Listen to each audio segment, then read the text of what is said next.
Hello everybody out there in helicopter land. This is Bowmaker. I just want to make another sort of video. I've gone on the web there and not very many people have upgraded this 450 Blade 450 3D. So I've had all these parts from other helicopters. I had a Blade 400 and I had a T-Rex 450 SEV2, and I've had all these parts from those two helicopters, so easy upgrade for me. First thing I did was I put on the carbon fiber blades. These are Thunder Power carbon fiber blades. Got carbon fiber paddles on here. I upgraded the motor. This is the 440. I had that pretty much brand new for the T-Rex. I bought that for, and that's the 440. And that'll give you another half as much power. It's a good deal. I put on GY401 gyro, which is 3 times or 4 times the gyro the stock one is. So I had that, so I put that on. That's awesome. Although I did fly about 30 flights with the stock gyro, and I found it was pretty good. It was a lot better than the Blade 400 stock gyro that came on that one. But still, the 401 is time tested and proven, and it's just a far better gyro. So I had it, so I put it on. I did the tail here. I put the T-Rex carbon fiber tail on here. Now you're going to have to elongate these holes because these holes here won't line up.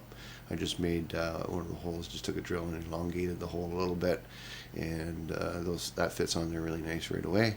I put I guess they call them Batman carbon tail fin off the T-Rex 450 on there. Other than that, well, I've got a JR 3400 tail servo on here also to go with the GY401, and that's awesome. I had a brand new Delrin upgrade for the 400 Blade 400 tail gear, and this is like a $22 upgrade for the Blade 400. Fits right on there. Blade 400 main gear fits right on there. Now this one's a lot truer than the stock main gear that came on this. I had binding problems when I'm doing my lash. You know, your lash should be, I got a 10 pin or 10 tooth pinning gear on this motor.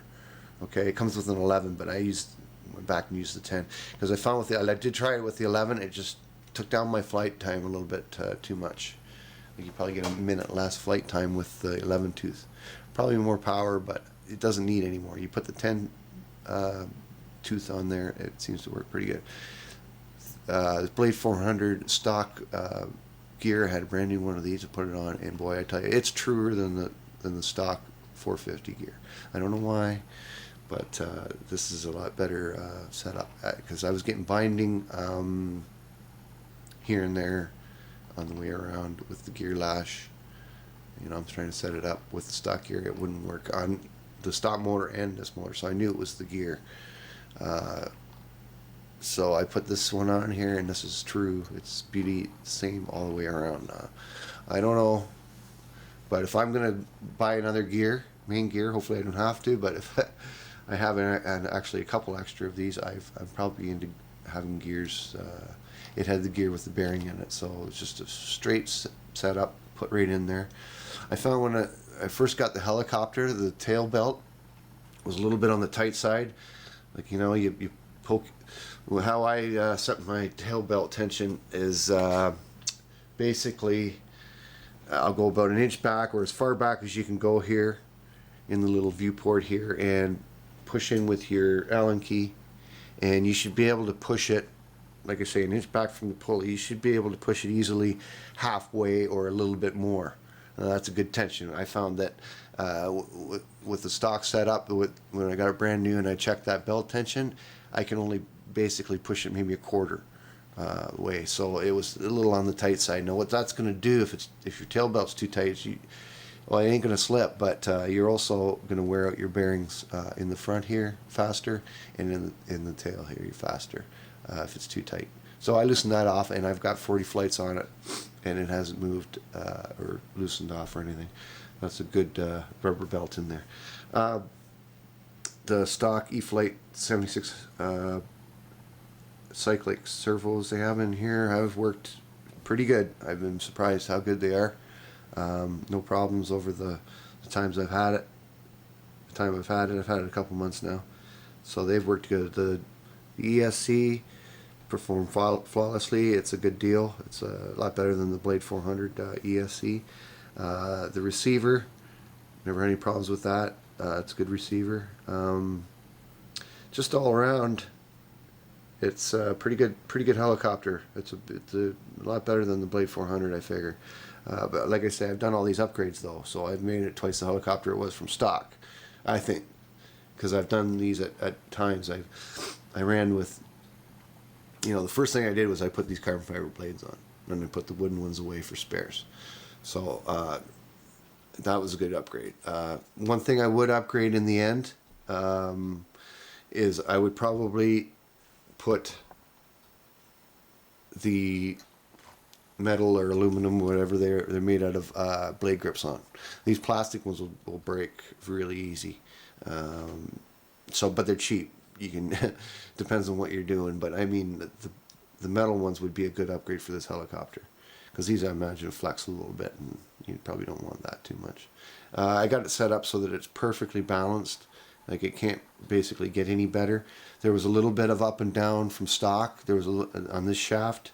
On the main shaft, there was a little bit of play up and down, a little bit too much. Now, they got 2 shims in there to the stopper, to the bearing. Okay, I put another. I got a bag of shafts, so they give you a couple more shims. They give you, 2 shafts, so you get 4 more shims.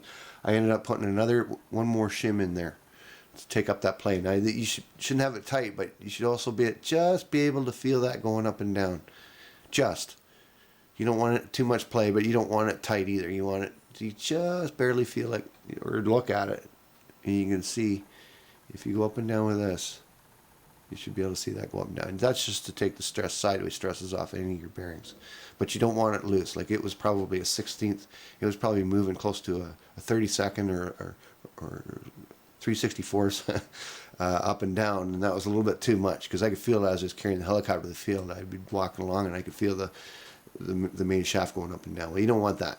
Yeah, but you don't want it tight either. So that, loosen off the tail belt a bit, set up the tail. Now with the GY401, and I think this is the same with the stock one, you want to reduce your radio gain down to, between 30 and 40. That puts you in rate mode, and set up your tail so that it's neutral from there, and then go into your heading hold modes.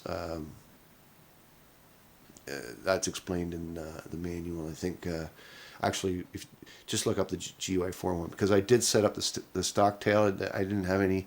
I figured it would be the same setup procedure as this, and that is you have 2 settings on your radio. You set the one around 65 for heading hold, and then you have another setting down between 30 and 40. Anything below 50 is rate mode, and you don't want to fly in that, but I don't anyways. But you start off in heading hold mode, and you take the helicopter up a bit, just a little bit, and you see which way it's turning, and you adjust this in rate mode, and then you go back to heading hold, and that should set you up. It won't be right in the middle. I had made a mistake of setting it up right in the middle before, and that's not true, because right in the middle, the torque of the helicopter wants to take it. It spins this way. It wants to take the tail this way, and you want to set that up properly, and you won't have any problems. One more thing I did do, I found that the E-flite, I have a whole bunch of stainless steel balls, linkage balls and linkages for the T-Rex. I changed out quite a few of those, because I found that with the elevator I had quite a bit of play, and I looked at the servo. It wasn't the servo.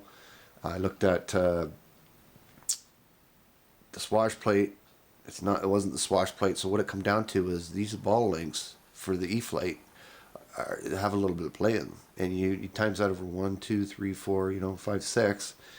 It ends up being almost, it's darn near 1/8 of an inch play in there. So that was no good. So These T-Rex balls and links, they fit right on the rods, and a lot tighter, a lot snugger. Like, they're still loose, but that tolerance there is a lot more accurate.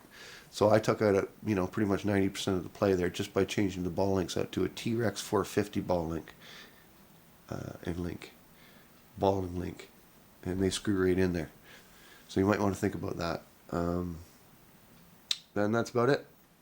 I give her stock. I give it an 8 out of 10, and when now that I got all these upgrades on, I give her a 9 out of 10. It's a pretty good helicopter so far. Okay, have a good one.